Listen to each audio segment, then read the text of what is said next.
All right. Welcome to what we'll call episode 34 of the Athletic Philosopher podcast. Really making our way up the number stack here, team. I appreciate you coming along the journey and the ride with me. I am your host, Jordan Goldstein, former university professor in sport history, sport philosophy, sport sociology, a little bit of psychology in there too. Certainly don't do a lot of that professing anymore, at least inside the walls of the academy. Still have my PhD, still professing, but I'm doing it to my clients in my life and fitness coaching, also to my teammates on tribal training, serving as the tribal professor. Way cooler than being a tenured professor, let me tell you that much. Where we blend endurance training with life training and simply just go after all of our dreams, whether they're in races, starting businesses, moving, and if you're like me, becoming a little bit more of a stay-at-home dad, which is certainly always been a dream of mine. But in between laundry loads, cleaning the fridge and the bathrooms, having my coaching calls, I like to create. I like to write articles, and I like to podcast. So here we are. And the topic for today's podcast has been something that I've wanted to talk about, either in an article or on a podcast for a little while. And so I simply decided, as I do with pretty much all of these podcasts where I'm solo, I'm just going to hit record, have a broad idea of what I want to talk about, and we'll just see what happens. So I will let you in on a secret. I do have some notes. I have 2 notes on a Google Doc that I'm looking at right now, and I'm going to share them with you. What does it mean to break an unbreakable record in sports? And underneath that, sacred time and space. What the heck are you talking about, Professor? All right. I'm an avid ice hockey fan. I should clarify, I'm a really big Montreal Canadiens fan. I kind of follow hockey, but realistically, I only follow like that one team. I only have bandwidth to follow what I'm passionate about in the sports world. I'm passionate about ice hockey, but I'm really passionate about one particular team. Maybe I'll do a whole podcast just on the history and the meaning of the Montreal Canadiens as the most famous, probably the most famous. Oh, now I'm going to get in some trouble. Probably the most famous, meaningful, and romantic sports franchise in the entire world. Oh my gosh, don't come at me, everybody else. Don't come at me. We'll certainly have to have that discussion at one point or another. But being, a big fan of an NHL franchise, you also follow the NHL, which is the best professional ice hockey league in the world. And 2 of the legends of the game are breaking records right now. And it's something that I'm interested in, both as a fan of ice hockey, but also as this sport philosopher who wants to dig a little bit deeper into the meaning of the games and the contests and the sports, not only that we play and participate in, but certainly that we spectate and consume as well. And I am not somebody who is anti-spectatorship or anti-consumption. It might come off in some of the things that I write and maybe even in some of the other podcasts that I've done. But I generally think that there is a positive function to watching and spectating sports so long as they fit into an overall athletic mindset and athletic life. One of my golden rules for watching sports is that you're not allowed to watch more sports than you played in the week. Right? So if you are somebody who's not exercising, if you're someone who's not participating in sports, you're not training, guess what? The watching that you're doing is a negative. Like, it's harmful. Because when we watch something or when we spectate something, we shouldn't do it just for the entertainment value, especially when it's something that has the deep power, meaning, and significance to it as sports. We should, in effect, be curious observers. We should know a little bit about what we're watching. We should be inspired by what we're watching. We should be motivated to take what's on the screen, or if we're lucky enough to be in person, what's developing in front of us, and use it as fuel to our own training fire or to our own life.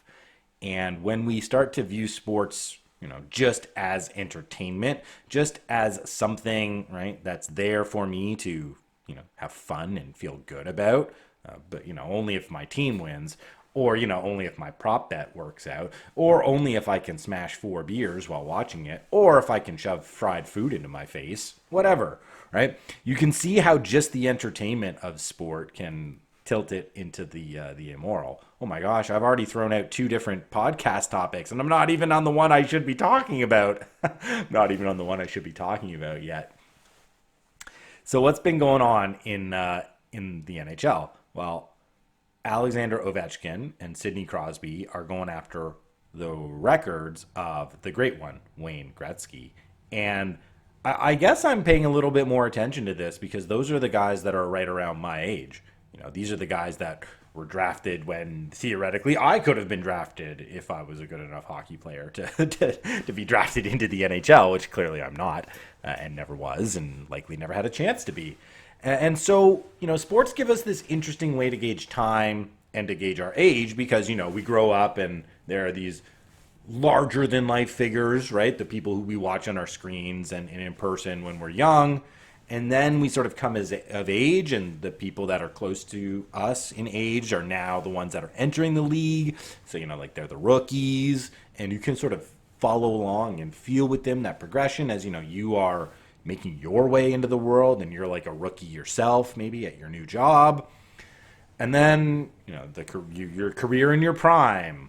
And now they're coming towards the end. They're coming towards the twilight of their careers. And it's possible that both of these guys might have retired already. Alexander Ovechkin's turning 40, or he already turned 40, and Sidney Crosby is turning, 38 or 39?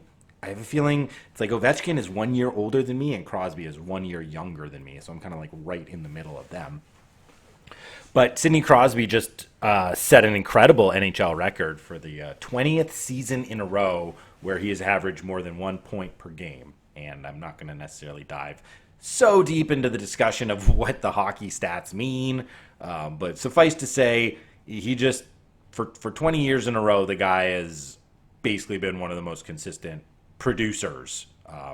And certainly is the most consistent producer now in NHL history. 20 straight seasons of a point a game, which beat Wayne Gretzky's record of 19. And I'm not going to say too much about Wayne Gretzky other than he holds the record for holding the most records in hockey. So anytime anybody can take a record away from the great one, you know that it is a big deal in sports. And the one that really has me on fire is the goal record, right? I mean, it's all about scoring goals, isn't it? And Alexander Ovechkin, after last night, he's 2 away from tying Wayne Gretzky's all-time goal-scoring record. So 3 away from setting the record. And when it comes to like unbreakable records or the idea of unbreakable records, there are some records that you look at and you think, oh my gosh, nobody's ever going to touch that. Like, there's just no way that someone is going to have the opportunity, they're going to have the skill, and they're going to have the longevity to go after something like that. And there's also the differences in eras. Like, there's a record, a Stanley Cup record, right, for most goals in a Stanley Cup series. And I'm pretty sure, and if I'm wrong on this, someone can please correct me, but the record belongs to one-eyed Frank McGee, who played for the Ottawa Silver Seven back in the early 1900s, and he scored 22 goals in one Stanley Cup series, which was a 2-game series where Ottawa played the visiting Dawson City Nuggets, where the team literally traveled 6,000 miles from the Yukon by bicycle, by dog sled, by train, by car, in order to get to Ottawa, where they got spanked by the world-class Ottawa Silver Seven. And this guy, one-eyed Frank McGee, scored 22 goals in the series, and he scored 14 goals in one game.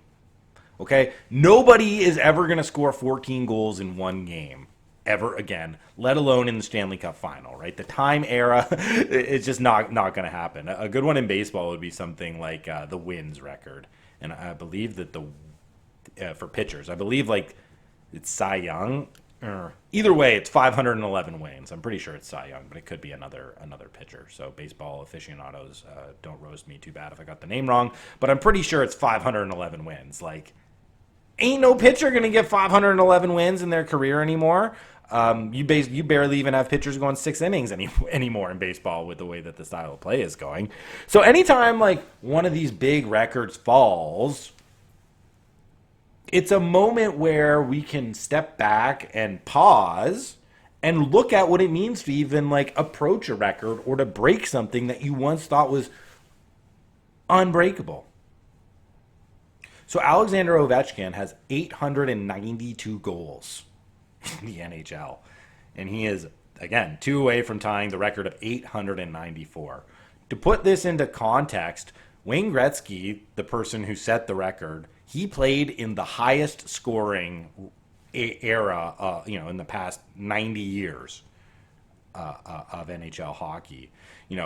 One-eyed Frank McGee, when he played, there was no indoor ice, effectively. Like, you could only play as long as it was cold enough outside to skate on the frozen lakes or rivers or ponds. And these guys were not 100% professionals yet. So they're playing like a 2.5 month, 3 month season. They're playing sporadically. Their seasons are like 20 games long. So even someone who can score 14 goals in a game, they're not going to be able to play enough games to score so many. Like, it was a big deal when Maurice Richard scored 50 goals because back then they only played 50 games. So to score 1 goal every single game for an entire season was like superhuman. And Maurice Richard scoring 50 goals in a season was seen as just this unbelievable record. Like, who's ever going to touch that? Who's ever going to score a goal a game, right? Fast forward 4 decades, you got Mike Bossy of the New York Islanders scoring 50 goals 8 times in a row. He's got the record for the most 50-goal seasons, but now they're playing like 80 games, right? So Mike Bossy gets to play 30 extra games to touch the record that Maurice Richard, established in the 1940s. So anytime any of these records get broken, they're not these like absolute numbers. They're contextual. They're relative. Like, they mean something in the time period, but they may not hold true to where we're at now.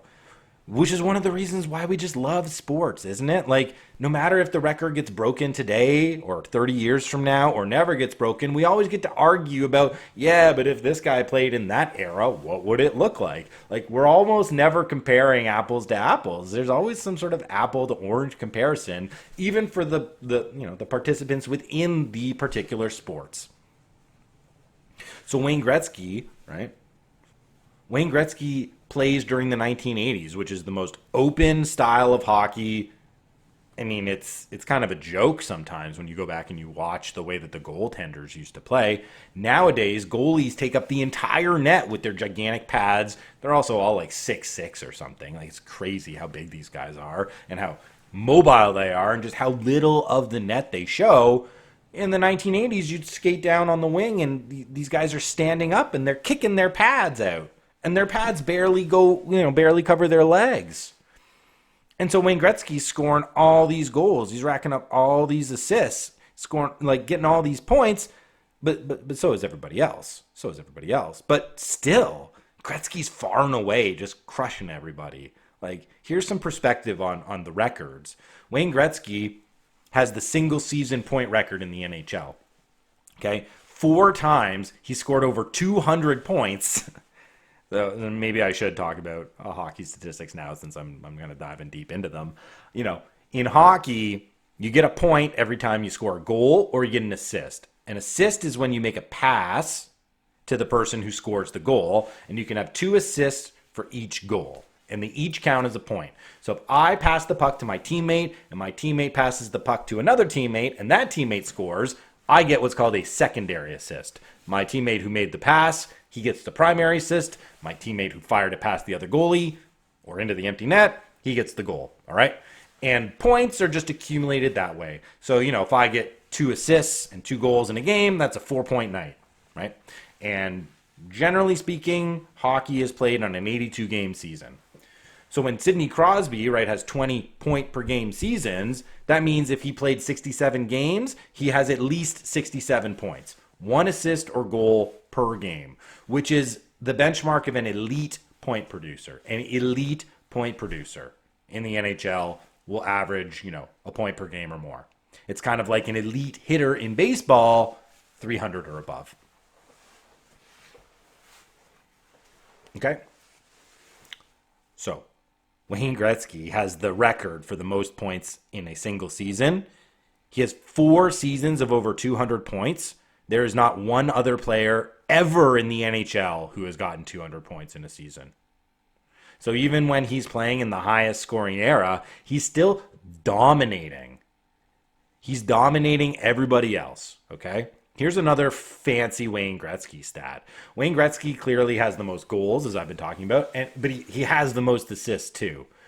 Wayne Gretzky has more assists than anybody else has points. I'll say that again. Wayne Gretzky has more assists than anybody else has points. So if you take away the 894 goals that Wayne Gretzky scored, he's still number 1 in points, just on assist. And that's every other player combining goals and assists. Shout out to Mario Lemieux, who scored 199 points one season, though. Mario the Magnificent. Super Mario. But he also did it in the 80s, okay? So when I was, coming of age, or, late 90s, early 2000s, the NHL was entering like its lowest scoring period of all time. They had a lockout. Like there was an entire year without NHL hockey because the style of play had gotten so defensive, so predictable, and so boring. And, the collective bargaining agreement between the players and the owners had gone up that they said, we're not playing another season like this. We need brand new rules. We need a brand new structure. We need to change the game because the team that scores first wins all the games. And it's boring. And nobody wants to watch this anymore. Shoot, people didn't even want to play anymore. It was bad. And so the NHL has been looking for more offense. And look who comes right into the league right after the lockout season of 2004 and 2005. It's Alexander Ovechkin and it's Sidney Crosby's. And these guys are going to be the new face of the NHL, a flashier NHL, a higher scoring NHL. And Sidney Crosby comes into the league and, as an 18-year-old, I think he put up 100 points in his first year. Maybe not 100, but he was certainly over a point per game. And then he hit 100 the next. And now we're talking, you go into the mid-90s and into the 2000s, nobody's hitting 100 points. Like the person who wins the scoring title, they're scoring like 85, 86, 90, 92, 93 points. And here we got this 18-year-old kid coming right out of junior, boom, 100 points. And Alex Ovechkin, right, coming from Russia, he's seen as the next great goal scorer. Right? So you got these two kids with these monumental expectations on them, and both of them deliver. Both of them deliver. Like, they're still going. Ovechkin's about to break the goal scoring record, and Crosby just broke the points per game in a season, consecutive season record. Not very often does the hype ever match like the career of these athletes, but both these guys have had careers that exceeded the hype. From when they came into the league. And it just starts to get you thinking about the idea of legend, the idea of myth, the idea of, the sacred element of sports. Like, what happens when the once unthinkable actually happens? What happens when the prodigal son delivers, right? And is as good as advertised, or even better? What happens when they go after those things they were never supposed to be able to touch, and not only do they touch them, they grab them and they make them theirs. How cool, right? How cool. Like, a record's not just a record. Like, it's something far deeper. It's something far more profound, right? And this gets me into the conversation of, sacred time and sacred space. Let's travel all the way back. Let's travel all the way back to ancient Olympia. The ancient Olympics, where sports come from, where the idea of competing in athletics for their own sake originates from. Why did the ancient Greeks care so much? Why did the ancient Greeks devote so much time and energy to athletic competition, to athletic training? Why did they build statues of the athletes who would win at the Olympics, but not to the politicians who passed laws or to the generals that won battles? Why?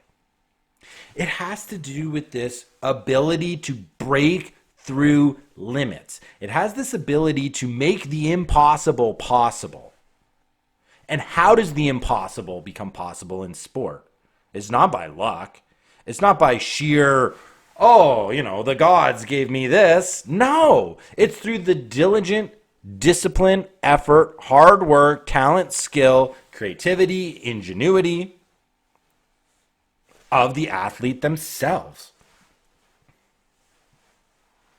The very first podcast I recorded, I was discussing this very idea. It was me going over one of my tags, which is the moment of athletic perfection, right? Or sorry, the act or the instant.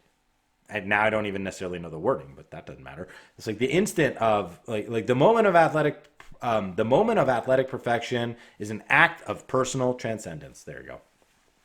The moment of athletic perfection is an act of personal transcendence. That's when body, mind, and spirit all come together at their best in one moment, in one play, in one activity, and they all combine.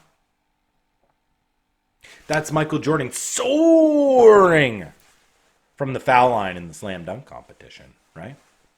Or maybe it's him pushing away. It's either Stockton, it's probably Hornacek. Pushing away Hornacek, right, in the 1998 NBA Finals. Like to hit that jump shot at the buzzer to give them 6 championships in a row, basically. Give Michael Jordan 6 championships in a row. 2 three-peats. Legend. That moment when everything comes together, for the ancient Greeks, this represented the individual not just transcending themselves, but transcending mortality. Like transcending their limitations, their temporal limitations, the mortal limitations of the human body, of flesh and blood and bone, in order to break through into the divine realm of the gods. I describe it as touching the fingertips, right? It's like you get to break through. You get to do a little bit of a high five, and if we're the ancient Greeks, it's like, hey, Zeus, what's up? And then back down we go. Like, back down. Because it's only a moment. It's only like a temporary moment. But it's in that temporary moment that all the things that we praise and celebrate the athlete for come to fruition, come to realization, and it's in the breaking of the record, or it's in the completing of the athletic move or motion that I didn't think was possible. It's like the perfect 10 from Nadia Comaneci at the 1976 Montreal Olympics. Did you ever think somebody could be perfect? Did you ever think that they could smash through the inherent limitations that the human body places on us? The 4-Minute Mile by Roger Bannister. All of these things, when some athlete breaks through in a way in which nobody ever imagined, it shatters the idea that we should limit ourselves in any one domain, any capacity. Right? The 4-minute mile was like a psychological barrier. People didn't think it could be done. They thought that the human body just couldn't physically run that fast for that far in order to do it. And then Roger Bannister does it, and in the next week, 2 other people do it. And now we have high schoolers smashing the 4-minute mile. I think I saw it was like a 13 or 14 or 15 years old. I think it was a 15-year-old kid did it. Youngest person ever to run a sub 4-minute mile. 15 years old, guys. Come on. Incredible. 70 years ago, it was impossible. It was impossible. So whenever a seemingly unbreakable record gets broken in sports, this is not just like let's celebrate the stats. It's no, let's celebrate the human spirit. Let's celebrate the drive towards perfection that says, you don't think I can do it? I'm going to show you. I'm going to prove to you that I can. You say it's impossible? I'm going to make you a believer with your own eyes when I make it reality. Yeah.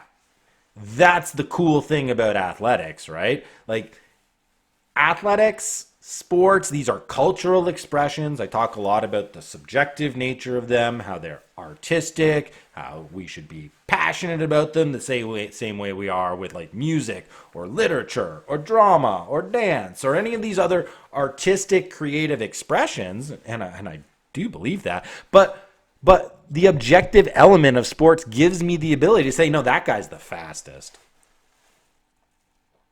Does anybody care who the fastest guitar player is in the world? They have those competitions. They're called speed guitar competitions. The people who play in them, you should see the way their hands move, guys. It's incredible. But nobody knows their name. Why? Because that's like boring. Nobody wants just the technician when it comes to music. They want the artist. They want to be able to feel the soul and the passion of the person who's playing. That's why Eddie Van Halen and Jimi Hendrix, right? These are the two greatest guitar players when you ask who's the best guitar player. It's like, well, those guys. Why? Because I can see them. I can see that physically they're doing things other people had never done before, but I also can feel that it's coming right from their heart.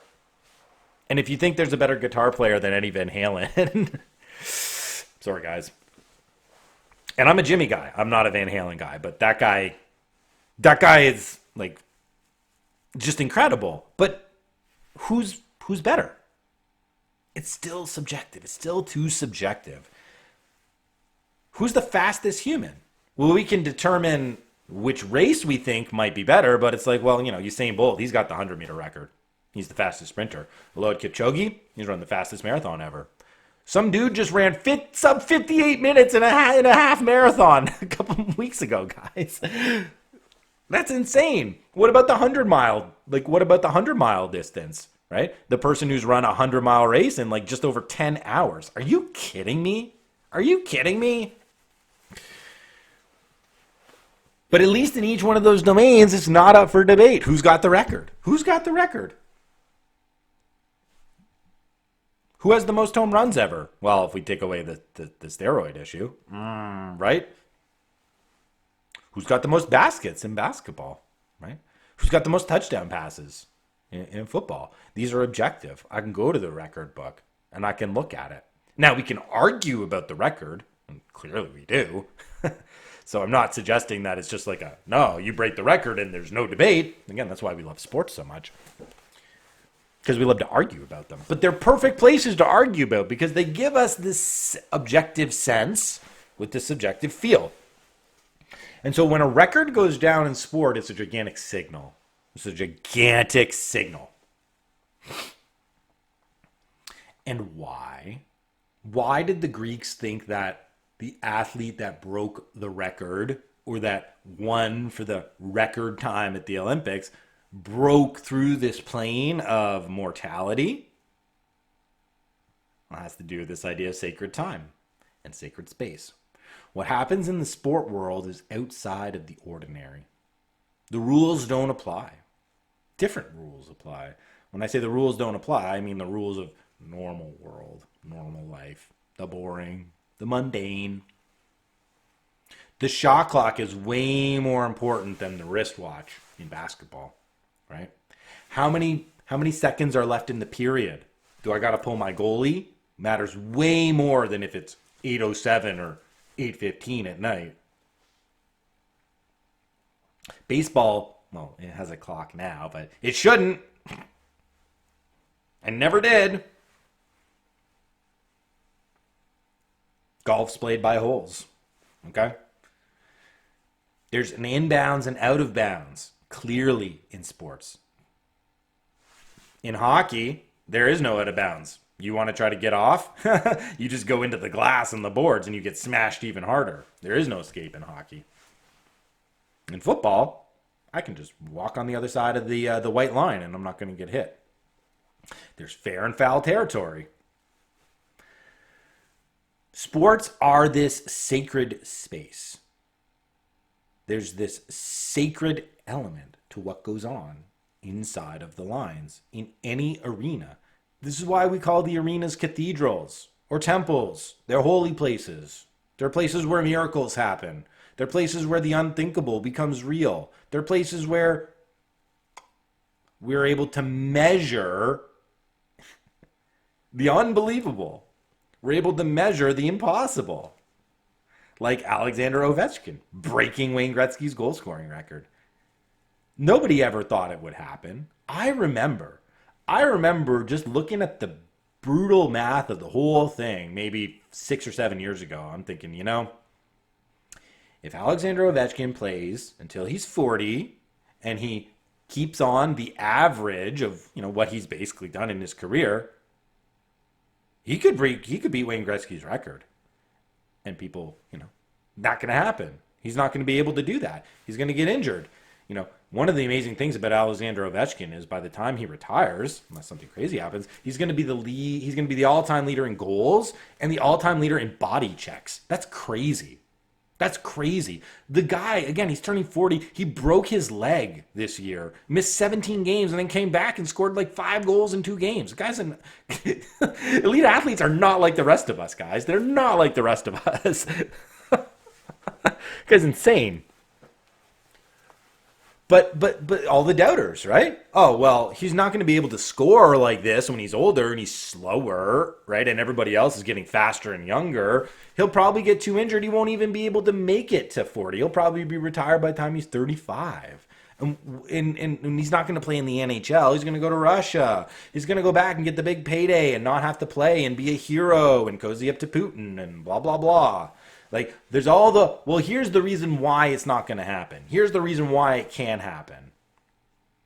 And then he's going to break it. He's going to break it this year. He's got 8 games left to score 3 goals. I'm almost willing to bet he scores 3 goals in the next game. Like, he's going to will that record into reality. He's going to manifest it out of nothing through his effort. It's incredible. It's like magic. It's like real world magic. Sports make you a believer in miracles because you see them happen. The impossible becomes measurable. And because this happens inside sports, inside of a sacred arena, sacred time, sacred space, it has the ability to reverberate deeply inside of us, inside of our spirits. Remember, team, the spirit is the part of me that urges and wills me and drives me towards perfection. Perfection is not of this world. Perfection is not of the human body, right? I'm limited. I am limited in so many ways because of my body, because of the physiology, because of the biological reality of just simply existing in an embodied state. So anything that overrides that in a true experience that can be captured, measured, recorded, and then put up as the mark, as the standard, it's going to have an outsized impact on the way I look at myself. I look at my capabilities. I look at the limitations that I and other people put on me, and I get to determine that's the illusion. Oh, you say I can't do this? Well, I just watched something I never thought could happen, and it happened. It happened. Those last second miracles, like the Hail Mary passes, the underdog defeating like the absolute oversized champ. It happens in sports. It happens frequently enough that we keep coming back. It happens just enough to make us believers. So when we see the impossible happen, when we see the unbreakable record being broken, it shouldn't be this moment where I can celebrate voyeuristically. Let's say like I'm a big time Ovi fan and I've been following him for 20 years. We did it. We did it together. It's like you didn't really do anything. Like you supported the guy, but that's not your record. That's not your record. What should it do? Rather than you then boasting to other people, hey, the guy you cheered for ain't as good as the guy that I cheer for. Ha, ha, ha. It should be, shoot, man. I've been following Alexander Ovechkin for 20 years, and every time people count him out, he comes back and he delivers. They said he was a selfish player. They said he could never win. He won. They said he could never score the goals that he did in the era, right? The style of play was never going to allow him to be that good of a goal scorer. Wrong. They said he could never break Gretzky's record because longevity, because injuries, because he's going to slow. Look, I see this guy doing is defying the limitations that everybody puts on him, and now he's about to touch immortality with the record. Shoot. What if I just put a little bit of that Ovechkin sauce onto my plate and I just dipped my dinner in it? What could I get? What limitation in my life do other people point at and say, you can't do that? You can't do this. You shouldn't even try. You're never gonna make it. It's not possible. It's unbreakable. It's an unbreakable record, dude. Don't even bother going for it. No, it should light a fire inside of me that says, where have I been selling myself short? Where have I been cutting myself down without even trying? What could I do? What limitation is just internal and illusory inside of my mind? And how can I go out into the world and make it a reality? How can I make my own magic? How can I conjure up my dreams through my effort and passion and dedication and discipline and willingness to struggle and go through adversity? Not to quit. Not to quit. That's why we should care about the records. That's what we should take from the records being broken. It's not a place for me to cheer on some jingo identity that I live through the accomplishments of somebody else. It's for me to recognize, oh my gosh, that person's accomplishment is so incredible and it's so beyond comprehension that what the heck have I been doing that I couldn't try a little bit harder to go after something that everybody else is telling me, yeah, you ain't gonna get that. You ain't gonna get that. Man. I want to try to land this here by thinking back to the trip that I took to Colorado earlier this month. It's April now. I went in March. Whatever. It was a few weeks ago. To me, this was a beautiful full circle moment. I was out there. The idea was for me just to go out to Colorado and do a little bit of training, but do some ideation, some biz planning, some coaching strategies with Ryan, who's the head coach and is the guy who brought me onto the squad as the travel prof, as an assistant coach on the team. And I went out in January in 2024 just to build our rapport, but mostly to like try to animate the way we wanted to coach and lead the people on the team with some, solid ideas that emerged through both of us just talking about coaching, talking about athletes, being out on the trails and the mountains together, and those types of things. So the idea was to go back out and do that. Turned out that there were a whole bunch of other developments that happened. One of the guys moved to Colorado on the team just a little bit earlier in January.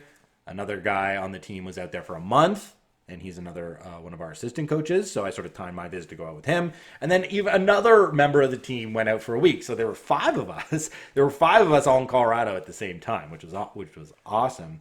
And the Saturday morning, we all go on a trail run together at sunrise, and we go up a mountain. It's called Mount Sanitas. We were staying in around the Boulder area, and we're going up the mountain. The sun it's like this incredible Hall of Fame sunrise, and we get to the top, and Ryan's got his GoPro, and he gets this unbelievable pic of me just standing at like the pole to say, "Hey, you reached the summit of this mountain, Mount Sanitas." And I'm looking out, and it's just like the sun, the mountain. There's this real like conqueror energy, but also like, now that I've done this, what's next, right?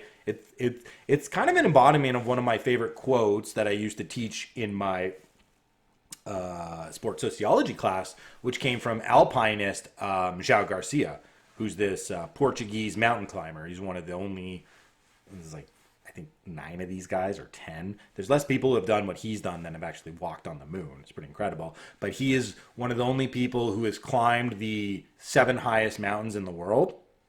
The over 14,000 meter club.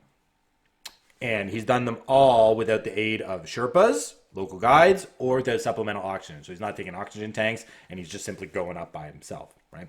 And his quote is, when you reach your dream's horizon, a new dream emerges. And it's like, of course, this guy's literally standing on top of K2 or Mount Everest, right? And it's, all right, well, I just climbed the tallest mountain in the world. What the heck is next? What's next? And there's that just clear energy that's coming from me. And I've been on a bit of a journey myself, right? I was a university prof. I was well on my way to getting tenure in terms of my publication record, in terms of my teaching reviews, in terms of the faculty that I was most directly working with, all wanting me to be a part of their faculty with them. Didn't happen for me, okay? Talked about why. No need to cry over spilled milk or any of that stuff. But it's been a bit of a journey for me ever since, March 2020. And here we are, basically March 2025, right? 5 years after, I kind of knew I needed to chart a new course in life for my career. Here I am standing at the top of the mountain doing exactly what I guess I was supposed to be doing all along. And it didn't really hit upon me that I had created something almost like impossible until I came back and other people were talking to me about this picture and about just what I've created for myself in terms of like a lifestyle, but also like a career path. And when you're going to become a tenured prof and you're told, sorry, not going to happen for you, you kind of feel like the walls are closing in. Like that's a pretty big prison you just put yourself in, right? The bet is I'm going to go all in on a PhD in academia so that I can secure a comfy 6-figure tenured teaching gig. Because otherwise, what the heck am I going to do? Like, how am I going to make money? And for a lot of us, I'm a historian. How are you going to make 6 figures as a historian? And how are you going to get a job with the type of job security that you can't ever be fired at? So you go from a place of like very secure comfort, like predictability to like, well, shoot, now I just flushed the last 10 years of my life away by getting this PhD that I can't transfer into the marketplace to get anywhere near the capital in terms of the financial resources and the time that I spent getting this. Like, what am I going to do? I'm 35. What's my career? What am I going to be doing here, guys? I'm not going to be a prof. What's open for me?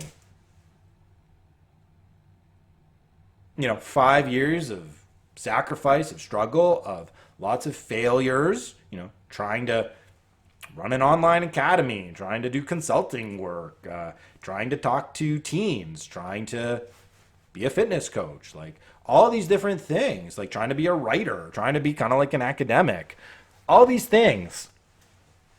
Now what do? I get paid to run in the mountains and coach people. I get paid to talk. I get paid to run. I get paid to adventure, right? A work trip for me is going to hang with my best friends, run up a mountain at sunrise, and then go to a used bookstore to drink coffee and write about it. That's what I get to do. Badass, right? Like totally badass. And it's not a money thing, right? When I tell people that that's what I get to do, they think, shoot, how did you do that? How did you create a lifestyle where that's what you actually get to do as your job, get paid for it? Because I'd do it for free. Heck, I'd pay to do it. And I do pay to do it in some ways. And I have paid to do it in the past. So it's like, how do you get there? Oh, you just aim at perfection. Oh, you just put your head down and go for it. You take the detractors, you take the haters, and you shove them down under your foot as you keep going step by step towards your goal, right? You harness that, you say I can't do it energy, I'm going to show you that I'm going to do it. You say that's an unbreakable record, watch me score more goals than Wayne Gretzky, team. It's that same energy. It's that same vibe. It's that same determination to not allow limitations that other people place on your potential to define your potential and how it can be realized in the world through your damn action. Ovi, you're never going to break Wayne Gretzky's record. Never going to happen, bud.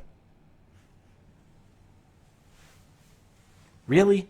You're going to make a career out of trail running and telling people to take out their headphones while they run? And telling them to lean into their open heart? What's wrong with you, dude? Go get a real job. Okay. You stay mired in mediocrity. Let me dream. Let me believe in myself. Let me aim towards something that truly matters and is meaningful. That if I achieve it, I'm going to change the world.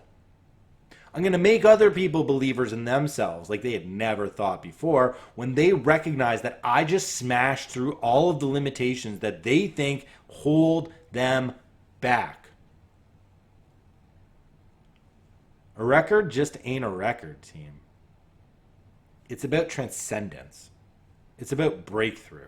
It's about illusions and delusions and self-imposed caps that we place on our ability to live the lives that we determine.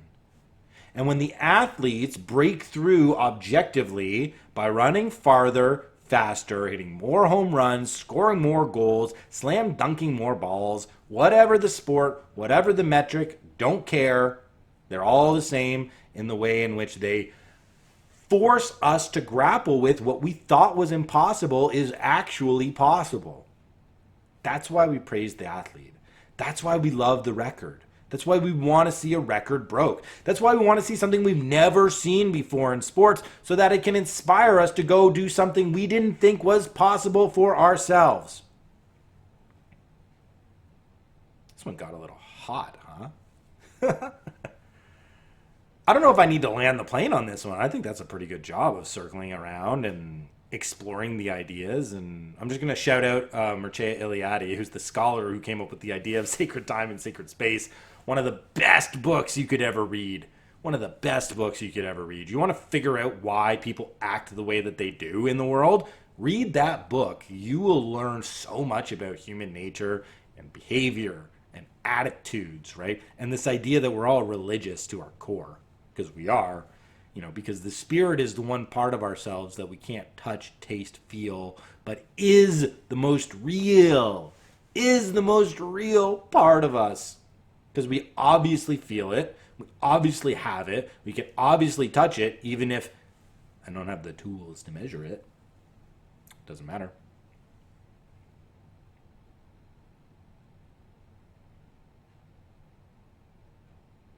And it's a way for us to really understand the power of the record. So, mazel tov to you, Sidney Crosby, on fulfilling the unbelievable hype.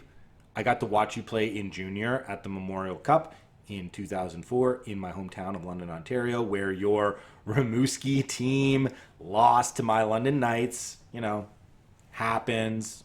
It's all good.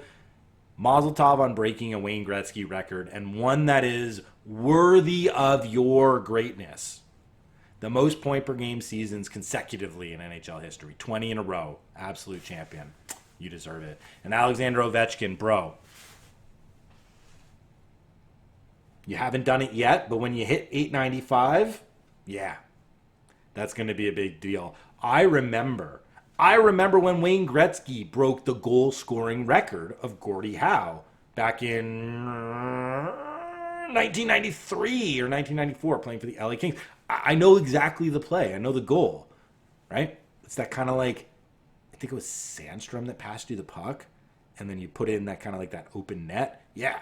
And then you had the steps with the silver aluminum Easton stick in your hand that everybody wanted. Everybody wanted that aluminum stick, bro. That was super cool.